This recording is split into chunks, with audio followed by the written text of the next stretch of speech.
Hello and welcome to my monthly market report for February 2022. My name is Stephen Stanley with United Real Estate in Moorhead, Kentucky, and today I'm going to be walking you through two of the most important topics in the housing market right now.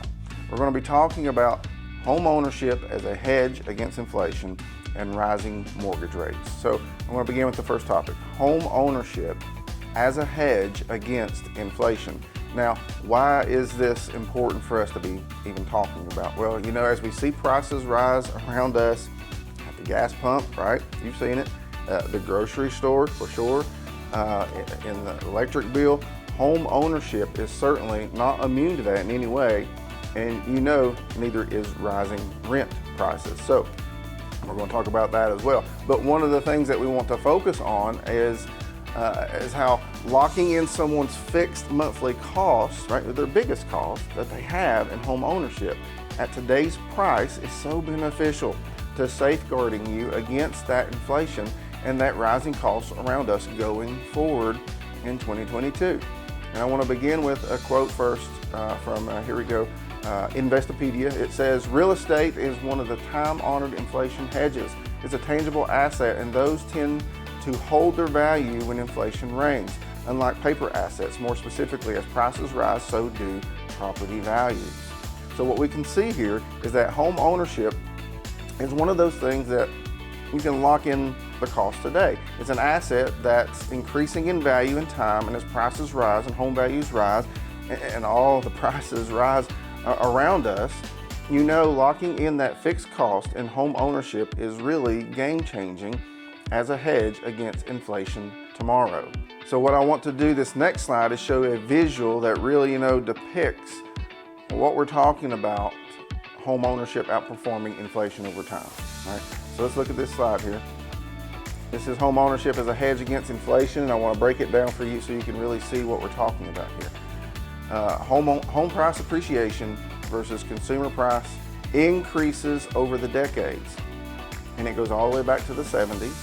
Now what you're looking at here is the blue bars are the average inflation rate for the decade, and the green bars are the average home price appreciation for each of those decades as well. Let's look at the 1970s to start. Inflation increased at 7.1% in that decade, and home values appreciated at 9.9% in that same time period. So home ownership outperformed inflation. And where do you want to be during times of inflation, right? In that asset that's outperforming inflation. Right now in the 1980s, there's a little bit more balance, 5.6% inflation, you can see 5.5% home price appreciation. And look at the 90s, right? We start to see home values tick up again, a little bit more, outperforming inflation throughout that decade. Now we know the 2000s were very different. Home prices performed at a very different rate than what we've seen in many other decades, and even what we're seeing today and potentially tomorrow. We've also had a fundamentally different housing market. We had the oversupply of homes. We had, you know, the lending standards were, I don't know, vastly different, for lack of better words, than they are today. Homeowners didn't have the equity that they have in their homes right now. So fundamentally, a different market. So home prices didn't outperform inflation in the 2000s, but look at the 2010s. This is where home values really started to kick in. Homes started appreciating much faster than inflation, 4.9% versus 1.8%. And then 2020, 2021, right, you know what's happened here. Massive home price appreciation, a drastic difference where home values outperformed inflation. So over time, what you can see is that home ownership is generally looked at as this great hedge against inflation because home values are performing better than the inflation rate. That means that someone buying a home today can lock in today's cost and protect themselves against the rising cost of inflation in the biggest monthly payment that they have going forward. Now this becomes really important when we start talking about renting, because renting takes on a risk of rising rental prices year after year after year. I've shown you that data before, how rental prices are truly skyrocketing. So let me share a quote with you here that's really powerful for renters. It says that this is from Bankrate, and it says a fixed rate mortgage allows you to maintain the biggest portion of housing expenses at the same payment. Sure, property taxes will rise and other expenses may creep up, but your monthly housing payment remains the same. That's certainly not the case if you're renting.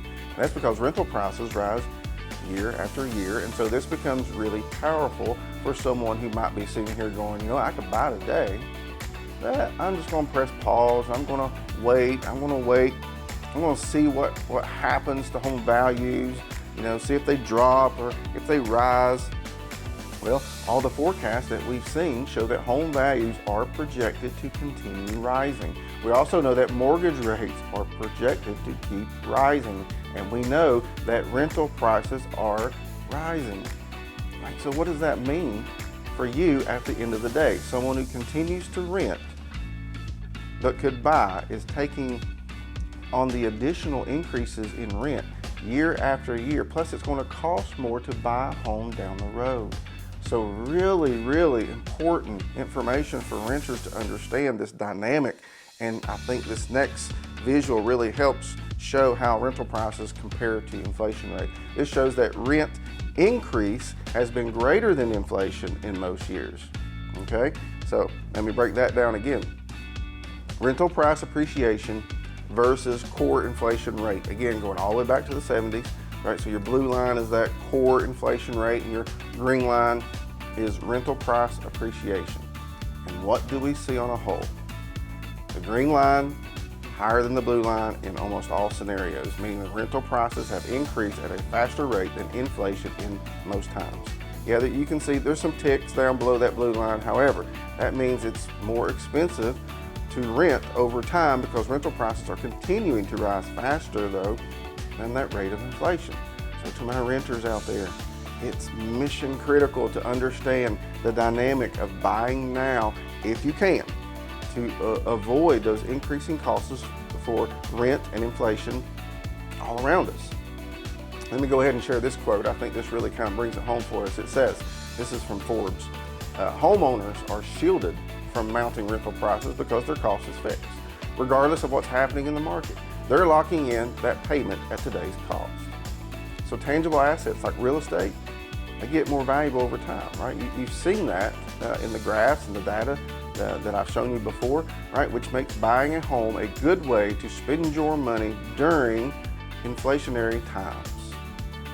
We've talked a lot about home price appreciation in previous market reports, and I'm sure maybe you want to know where that's headed as we have this conversation and we think about rising prices and how homes aren't immune to that. That's for certain. Let's take a look at this next graph from the Home Price Expectation Survey, and I think that gives you a real clear picture of where home prices are projected to head according to the experts. Now, the Home Price Expectation Survey is a survey of 100 economists, okay? Data analysis, right? People who are projecting out home price appreciation. And in the fourth quarter of last year, this is a projection for cumulative house appreciation by 2026, right? So what are you looking at here? They divided the group out into optimists and pessimists. So optimists being the ones projecting the most appreciation over the next 5 years, and pessimists estimating obviously on the lower side. So take a look at that orange bar, right? Those are the pessimists. The experts that are saying, home price appreciation on the low side, cumulatively by 2026, it's going to be over 23%. So as experts look forward, the conditions of the market, what's projected to happen? Home values are expected to increase in value over time, even on the lower end, 23%, 23.7%. That's pretty significant over the next 5 years.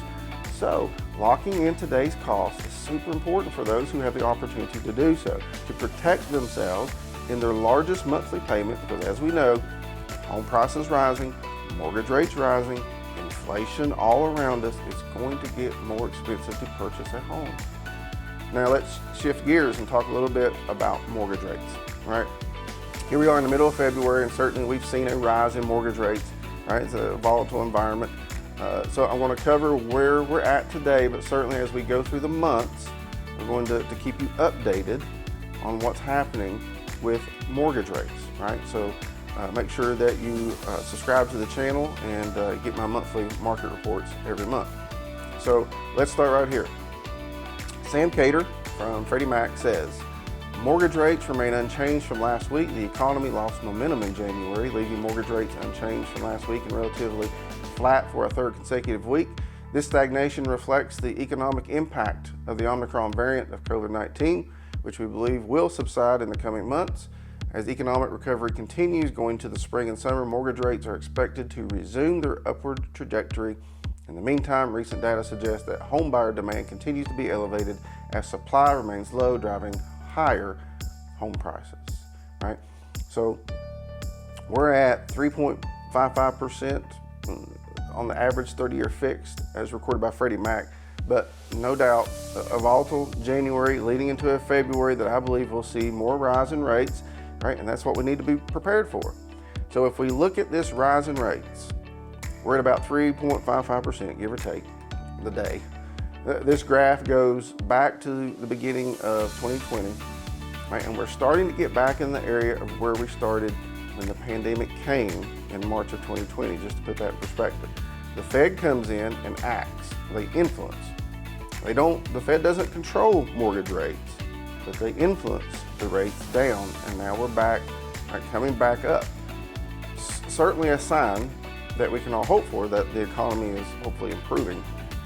We're getting through this and we're moving forward.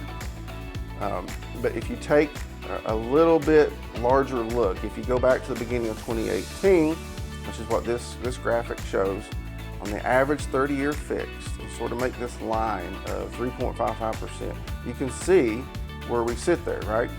Certainly we're higher back in 2018, 2019. Started to come down and certainly dropped to historic lows during the pandemic, and we're starting to come back out of that. Again, from Freddie Mac. As mortgage rates rise, we do expect some moderation in housing demand, causing house price growth to temper. However, the combination of a large number of entry-level home buyers facing a shortage of entry-level inventory of homes for sale could keep the housing market competitive. So no doubt, we'll see a housing market that's competitive this year. You know, if you take this rate of 3.55% and even going into 4%, which I think we'll see very soon, that's still a very favorable rate when you go all the way back to the 70s, right? This is the average 30-year fixed by decade, right? So going 1970, 80, 90, 2000, 2010, and what do you see there at 3.55% or even at 4%? Very, very favorable financing when you look at it historically, right? And you know, I've mentioned before, between 2010 and 2020, we bounced around. 3.5 to 5% was really the range of interest rates during that time. You see the average rate there of 2010 of that decade, 4.09%, right? Which is very, very good financing. So it's going to feel like we're heading higher, but when we look historically, still really good financing for homes across the country. So the last two slides that I want to show you and educate you about, you probably have never heard before. You know, many are asked about interest rates and they may not have an opinion on it, and they say, well, gosh, I don't know, they're going to be higher, I guess, and we're just going to have to wait and see, I guess. But as your knowledge broker, me, here's what I think you need to be looking at for the rate conversion, and that is the 10-year Treasury Yield. The 10-year Treasury Yield. This is a look at the 10-year Treasury going back to the beginning of December, just 2 months ago. And what do we know? During that time, the rate on the 10-year Treasury Yield has skyrocketed, knocking on the door right now of 2%. Okay, you might say, Stephen, big deal. Why is that so important? Here's why it's important. For the last 50 years, the relationship between the mortgage rate and the 10-year Treasury Yield has been almost symbiotic, okay? You probably didn't know that. So, hey, you know, if you're getting some value from this video, maybe you just learned something, please consider liking the video and subscribing to the channel, hitting the little bell to be notified when the new video comes out. I really appreciate it. It helps me out. So, wherever the 10-year Treasury Yield goes, there goes the 30-year fixed rate, okay? The Fed does not control interest rates. It can only hope to influence it. And so what we want to watch is the 10-year Treasury Yield. Again, why is that? Because over the last 50 years, there's a relationship between the 10-year Treasury and the 30-year fixed. right? And I'm staying on top of this for you. So you guys are awesome. I just want to thank you for sticking around and watching this month's real estate market report. I hope that it was of some value to you and maybe you learned something. If you have questions at all, if you're looking to buy or sell a home in central and eastern Kentucky area, and you want someone who is local, you want someone who knows the real estate market, then please give me a call. Right? I would love the opportunity to earn your business. My motto is to serve first, then sell, and ultimately I'm here to serve you and your family in one of the most important investments that you will ever make. So give me a call. My number will be on the screen, and we'll see you next time. Thanks for watching. Bye-bye.